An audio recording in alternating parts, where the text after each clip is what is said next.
got your up top, right? Your upper body. Everybody's gonna try to lift and pull and move them with your upper body. Your upper body is just a guidance system.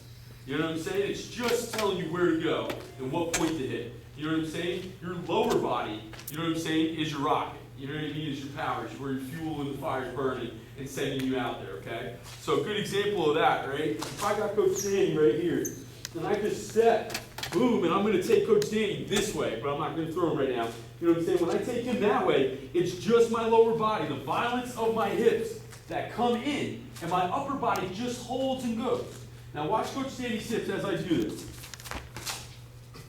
See where they go? See how they fly out that way? Right? So there's virtually no weight in Coach Danny's upper body. His lower body's already swinging out here. So where does his upper body want to go? And where am I going to take it? Right exactly where I'm going. You know what I'm saying? So, yep.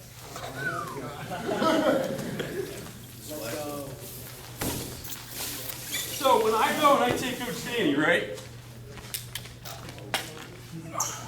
Look at him. This looks like a big man. So when I go and I take Coach Danny, right? Like I said, my upper body's just holding on. Okay? Now I'm not just holding on, I'm just holding myself here. You know what I'm saying? I'm trying to squeeze the life out of him. I'm trying to cut his body in half. My arm's like a wire. And I'm just going to go ahead and pull it as hard as I can until I cut Coach Danny in half. Right? So with that saying, now, if I'm keeping him close to my chest here, any which way my upper body goes, he's going to go, right? Now, especially if I've got the help of his hips flying against gravity going over top too. Boom, when I step through, rotate forward. When I step through here, boom, and take Coach Danny, I just have to worry about where I want to put him. Partner, make sure you're tucking your chin. Yes, that's the other thing too. As you're being thrown, right, we don't want to bring our arms in. You just want to let your arms go wherever they're going to go, okay? In front of you, though. Not here, not back there, not down here, just in front of you, but let them go where they're going to go. And always tuck your chin here, all right? So everybody saw that, though, right? As soon as I planted, my hips kept going with all the momentum that I'm bringing around. Boom, that goes there. And then I just go up to my toes, right? Up to my toes, and I guide it back. Guide the missile down. Right there.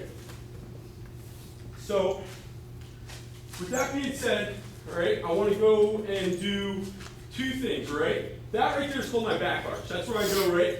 In order to do that, you have to get onto your toes. It's very important that you get there, you know what I'm saying, for the technique of the move. And then you can see on like certain throws like that, that guy can recover. You know what I'm saying? If I don't get my good arch and I don't get up to my toes and hit that like really nice, you know what I'm saying? If I go off to the side because I'm flat-footed, or if he's heavy and he's fighting and he's getting his hips off to the side, if I'm not on my toes, I'm not going perfectly over, and he's going to be able to fight out of that. Catch me on my back, you know, float the throw and whatnot. We don't get our points, you know what I'm saying? And it puts you dangerous. So the very first thing I want to do is I just want you guys to get a lock on his opposite hip. This foot's going to swing and plant, right? See how that brings my hips in? As soon as I get there, I'm gonna pop my hips. Boom, just like that. I wanna do 4 each side, each guy, right? And then line up on the wall when you're done. We'll go from there, ready?